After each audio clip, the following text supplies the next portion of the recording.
Dengan saya ni ada sebuah lagi buku. Ini dia Al-Fatihah Menyusun Struktur Perasaan dan Fikiran Insan, ya, yang dihasilkan oleh seorang anak muda berusia 25 tahun, ya, dan menyiapkan buku ini dalam masa 6 bulan. Jadi saya perkenalkan Abdul Syahid Syafruddin. Assalamualaikum. Waalaikumsalam warahmatullahi wabarakatuh. Okey. Baiklah, dan soalan pertama saya, apa yang mendorong Syahid menghasilkan buku ni? Dalam banyak-banyak tajuk, memilih tajuk Al-Fatihah Menyusun Struktur Perasaan dan Fikiran Insan. Bismillahirrahmanirrahim. Alhamdulillah wassalatu ala Rasulillah. Al-Fatihah merupakan sebuah surah yang biasa kita dengar, tapi apa yang menarik yang ingin saya kongsikan kepada penonton semua adalah di mana saya pernah mendengar seorang pendakwah bernama Ustaz Amr Khalid yang terkenal di Timur Tengah dan Barat. Dia bercerita pada suatu hari dia solat berjemaah, lalu dia bertanya kepada seorang yang solat sebelah dia, kenapa menangis? Sedangkan imam baca ayat tentang surah yang menerangkan tentang mawaris, harta warisan. Jadi dia menegur, maksudnya bukan demikian cara untuk kita khusyuk. Maknanya kita khusyuk ni kita kena dengar apa yang Allah katakan kepada kita. Lalu saya terdetik, macam mana kita pemahaman kita tentang surah Al-Fatihah. Sedangkan surah Al-Fatihah ni kita baca 17 kali setiap hari dan setiap rakaat tu wajib kita baca Al-Fatihah. Itulah mungkin sebahagian daripada dorongan untuk menulis mengenai surah Al-Fatihah. Dan selain daripada solat juga, kalau kita ada kematian, ya, pastinya kita sedekahkan Al-Fatihah. Ya, tapi sejauh mana kita faham pengertian di sebalik Al-Fatihah itu? Mungkin inilah yang nak kongsikan dalam buku ni, ya. Jadi Al-Fatihah ni seperti mana yang saya tunjukkan, menyusun struktur perasaan dan fikiran insan. Maknanya dalam setiap situasi kita, seperti mana yang Allah firmankan, ya ayyuhalladzina amanu ista'inu bis-sabri was-salah. Dan salah tu kandungan dia Al-Fatihah. Di antara kandungannya Al-Fatihah. Jadi bila kita membaca surah Al-Fatihah ni, kita tersusun kita punya emosi kita punya perasaan kita punya fikiran kita dengan apa yang cuba diterapkan dalam rumusan Al-Fatihah itu sendiri. Al-Fatihah paling tidak dia mengandung pertama sekali pengenalan tentang Allah Subhanahu Wa Taala. Yang kedua, pengenalan tentang diri kita sendiri sebagai manusia, sebagai hamba. Maknanya bila kita lihat perspektif dia, kita nampak Allah yang berkehendak menetapkan. Kita pula sebagai hamba hanya menerima keadaan itu. Dan kemudian yang ketiganya, kita minta kepada Allah, ihdinas siratal mustaqim. Macam mana kita nak lalui keadaan ini? Maknanya orang kaya dengan hidayah dia berjaya dunia akhirat. Orang miskin pun dengan hidayah dia berjaya dunia akhirat. Jadi kita minta ihdinas siratal mustaqim.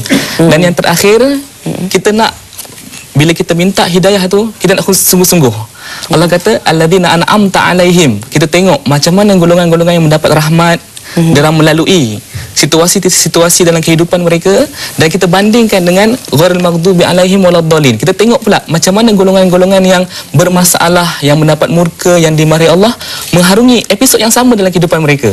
Jadi episod tu sama setiap orang, tapi dengan membaca Al-Fatihah kita tertarik untuk melihat macam mana kita menyusun perasaan kita, emosi kita untuk melalui situasi-situasi dalam episod kehidupan kita. Bagi Syahid, kalau ialah mulut kita basah dengan Al-Fatihah, menerusi solat kita dan yang lain-lain, kita nak mulakan membaca Al-Quran pun kita mulakan dengan surah Al-Fatihah. Pendek tetapi dalam pengertiannya.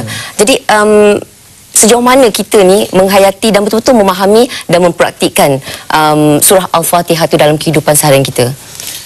Betul, kita kena, maknanya kita kena berusaha untuk sentiasa. Jadi sebenarnya kalau kita baca surah Al-Fatihah ni, kita akan refresh balik. Kita akan, dalam setiap situasi itu kita akan terbayang, oh Allah SWT ni menetapkan ini dengan ketentuan-ketentuan seperti ini. Oh, saya ni sebagai seorang hamba, saya perlu menghadapi situasi ini dengan keadaan seperti ini, seperti ini. Jadi memang perlu kita baca ni dalam penghayatan, sehingga kita dalam setiap situasi kita mendapat sebuah refreshment daripada surah Al-Fatihah tu. Kalau tak, Allah tak suruh kita baca 17 kali setiap hari.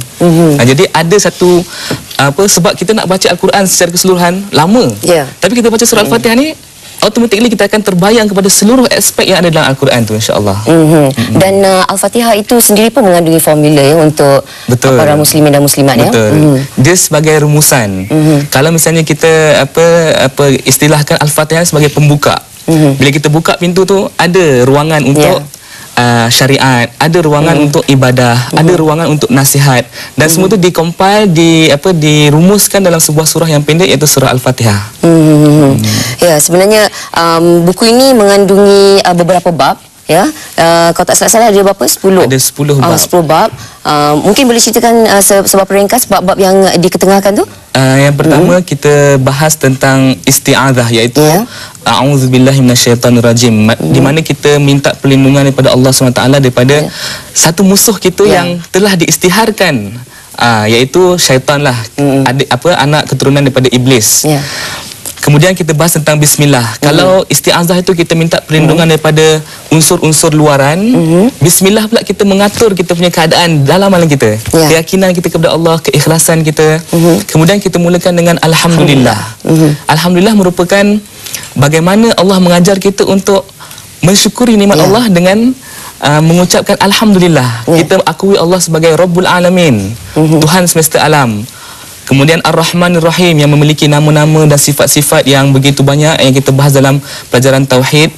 Kemudian Maliki Yaumiddin, orang yang, zat yang berkuasa pada hari kiamat. Dan seterusnya kita ada Iyyaka na'budu wa iyyaka nasta'in. Ini pengenalan tentang diri kita. Kita sebagai seorang hamba, seorang yang bergantung kepada Allah, maka kita minta kita persembahkan kehidupan kita ini sebagai sebuah persembahan untuk Allah dan minta pertolongan daripada Allah SWT.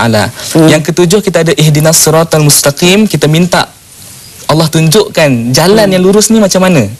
Kerana jalan yang lurus ni adalah jalan yang paling cepat untuk kita sampai dari dua titik. Kalau kita pergi bengkok-bengkok, lambat sampai, penat pula tu, confused pula kan.